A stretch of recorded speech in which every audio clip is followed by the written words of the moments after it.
see, grandmoms, they know things. Sometimes they tell us all the details. Sometimes you just have to trust that they know what they're doing and find out the why later.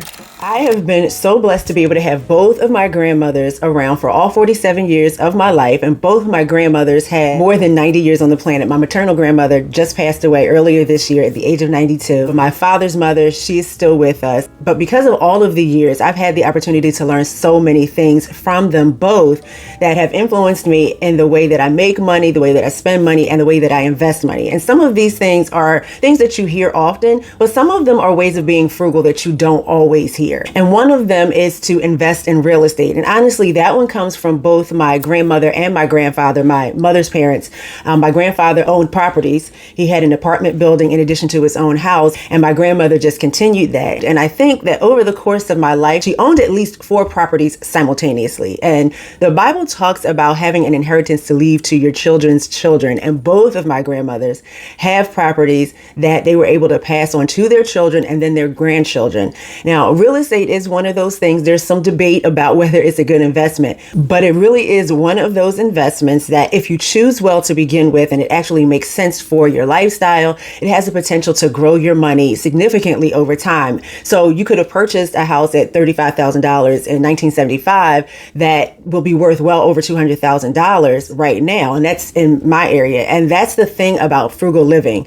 It's not just about not spending money, but it's about spending your money or making plans with your money so that it facilitates the life that you actually want. And that takes me to the second thing that I learned from them both, which is to diversify your income streams. Now, my maternal grandmother always had multiple ways of making money, and at least 2 at any one time that I knew of. And one of them was through real estate, whether it was by selling a house that she owned or renting the houses out or renting out rooms in the houses. And she just had that rental income, which was somewhat passive because it wasn't based on daily or hourly work. So then because she had good income, but without the full-time hours, she had time to give to another source of income. And one of the things that she did for years was domestic care, where an individual who was unable to live independently would come and live in her home, and she would take care of them and receive an income for it. And she always took really good care of the people that were living in her house. And actually, both of my grandmothers did this as an additional income stream, and it gave them a certain amount of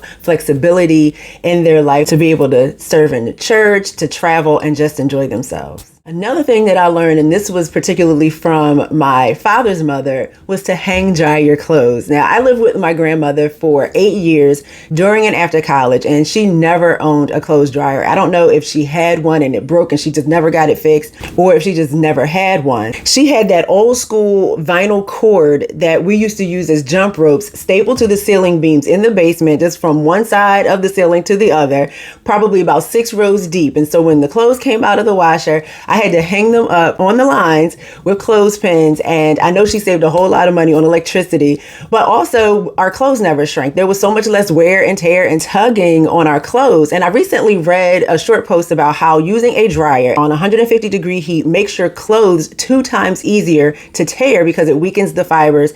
And so hang drying conserves and preserves your clothes. Another lesson or tip that I learned from her is to use window air conditioners to cool your house instead of central air conditioning.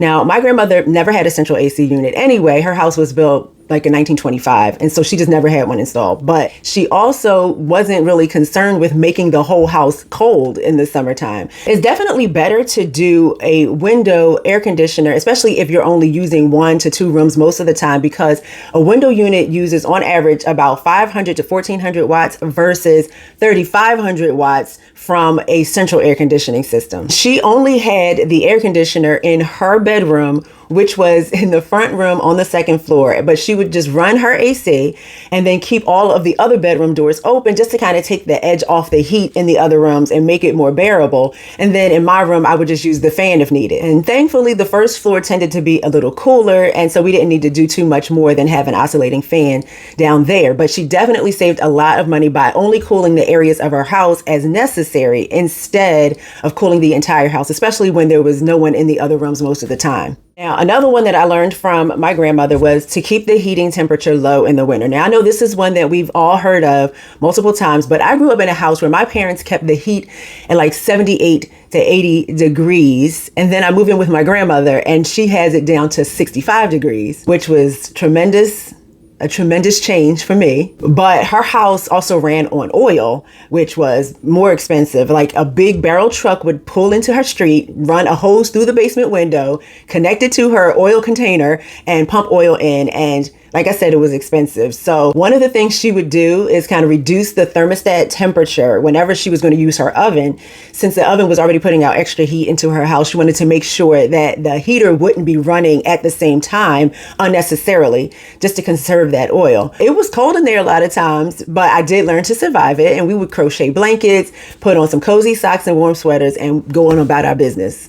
Now, another one that I definitely got from my grandmothers was don't let any food go to waste. My grandmoms used up their food, scraps and all. My one grandma would make collard greens and she would season them up real good. And then that seasoned water that would be left, she called it pot liquor. And you could either save it and use it to cook rice the next day, or you could do what she used to do, which is just drink it down hot like it was tea. I didn't know whether there was any special health benefits, but she used to get down with the pot liquor. So I actually did go and look it up, and it turns out that because of the nutrients and the dark leafy greens, the pot liquor is actually rich in vitamin C, K, A, and iron. And see, grandmoms, they know things. And sometimes they tell us all the details, but sometimes you just have to trust that they know what they're doing and find out the why later.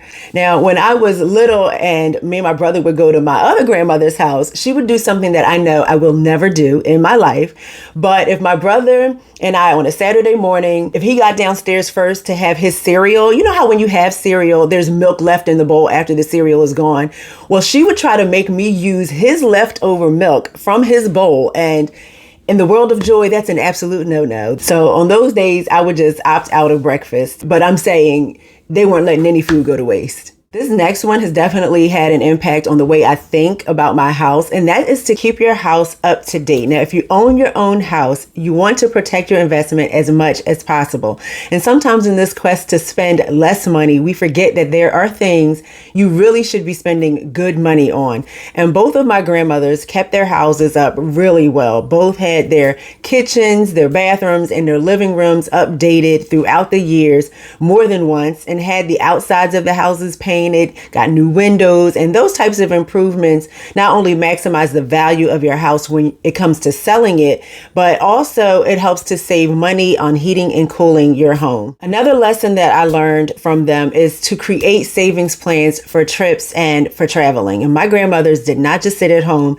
They went on cruises. I know my first trip to Florida when I was 17 was a gift from my grandmother, and she didn't have a whole lot of money, but I know that when she wanted to go on a trip, she would plan in advance, calculate the cost of it, and figure out how much she would need to put aside every couple of weeks. And then when the time came, she would be on her way. And both of my grandmothers enjoyed traveling. They made sure that they reserved portions of their income to do it. And sometimes they'd save enough to be able to bless somebody else with a trip as well. And I think that's the beauty of a frugal lifestyle. It's far from being cheap.